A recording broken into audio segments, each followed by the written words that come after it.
So one of the types of limit calculations that we haven't really done much of now, because we did a lot more at the beginning of the year, is this idea of limits at infinity. Meaning the idea of a limit at infinity is the idea of what happens as x approaches infinity or x approaches minus infinity. And we had a name for this earlier in the year. We called it end behavior. Right? And we had looked at the end behavior of some graph. We said, what does the graph do as x gets really large or x gets really negative? So for example, we might say, all right, what's the limit as x approaches positive infinity of x squared minus 3x plus 2?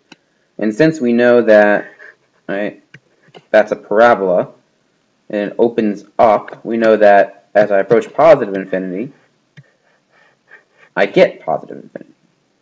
However, what we don't know for sure is that if we actually tried to do this by plugging in to the value, we get infinity squared minus 3 times infinity plus 2. Or limit as x approaches infinity of infinity, or excuse me, infinity minus infinity, and then a plus 2. But that plus 2 is not going to matter. And the problem becomes that right here, this is an indeterminate form. Now I won't go too far into why that's indeterminate. I think you could think about it and figure out why that's an indeterminate form. But so we're kind of stuck algebraically at that point. So say, well, how do we do it algebraically? Well, if you go back to when we introduced end behavior, it had to do with rational functions. And the issue was becoming we were getting a lot of indeterminate forms in our rational functions. Again, if I just plugged infinity into this piece, we'd get infinity minus infinity over, again, infinity minus infinity plus 2. And even if I thought that infinity minus infinity was 0 or positive infinity, whatever it is, I might end up with something like this. Right? And then we always ended up in an indeterminate form when we tried to plug in to a rational function. So the one thing that we knew for sure then, the one thing that we felt like we could rely upon, the one piece of information that we always knew to be the case, is that if as I take the limit as x approaches infinity of any constant divided by x, I know that's 0. When I take any number and I divide it by infinity, I happen to know that's 0. Right? And so we said, okay, let's try to force that to appear. So I would take something like limit as x approaches infinity of 2x squared minus 3x over x squared minus 4x plus 2, and we would divide by the highest power of x in the denominator. This was our algebraic approach, because the idea would be we would then be able to see what should be left when we do that is something that we can evaluate. So I'm going to do top and bottom by 1 over x squared. And what I'm left with is 2 minus 3 over x over 1 minus 4 over x plus 2 over x. And ultimately now what I was left with was 2 over 1, because everything else goes to 0.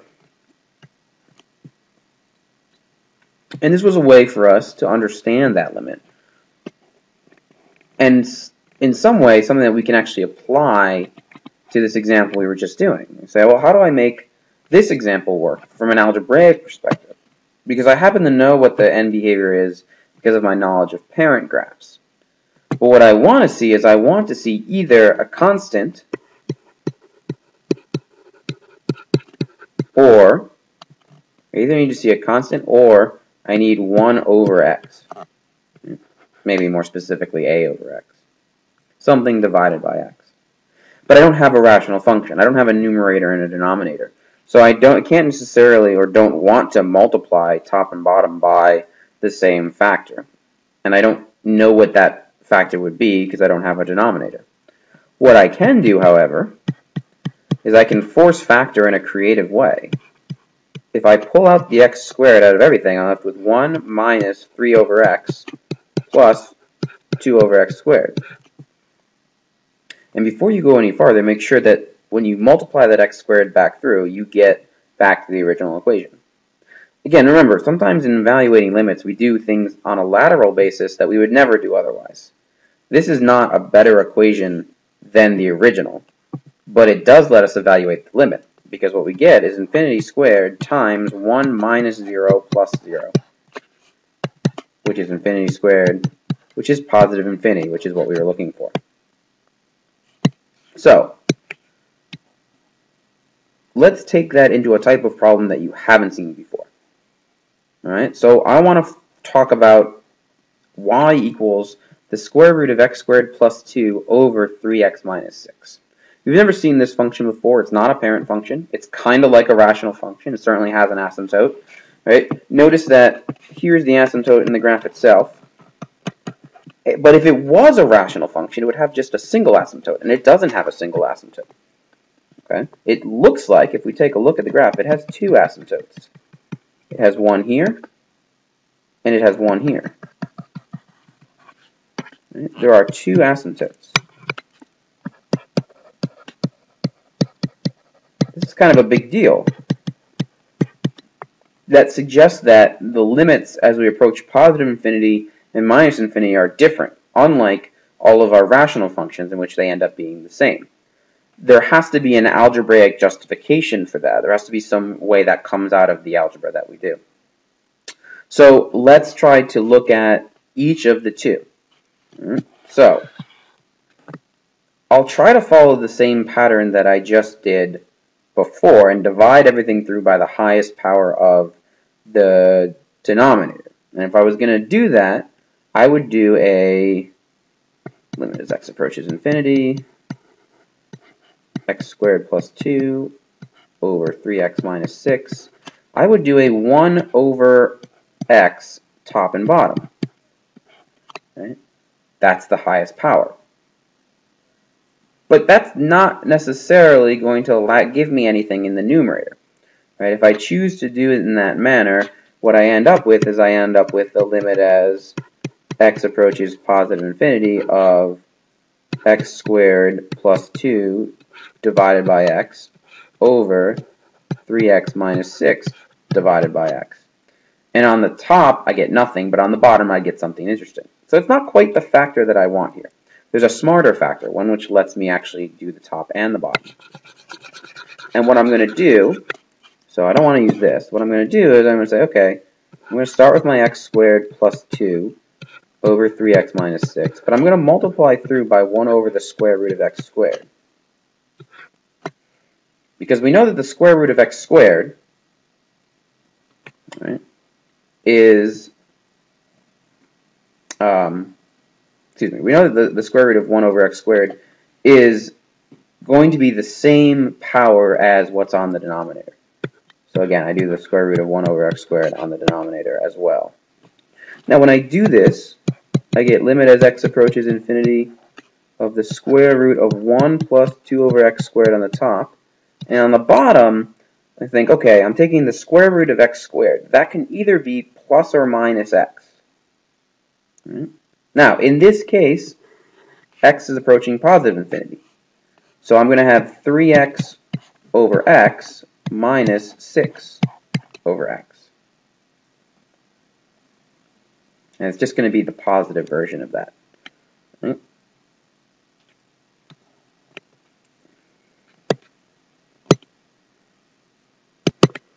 Okay, so we move forward in the problem.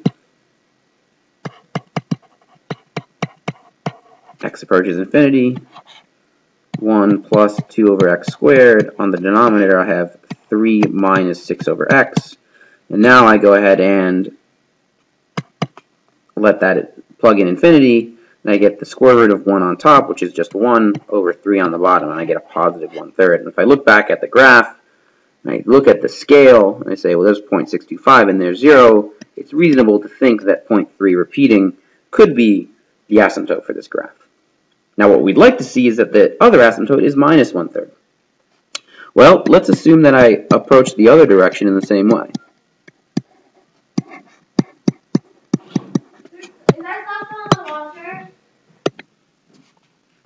So we repeat the same algebraic process. Again, it's 1 over the square root of x squared. And on the bottom, again, we're talking about, we can go right to 1 over x.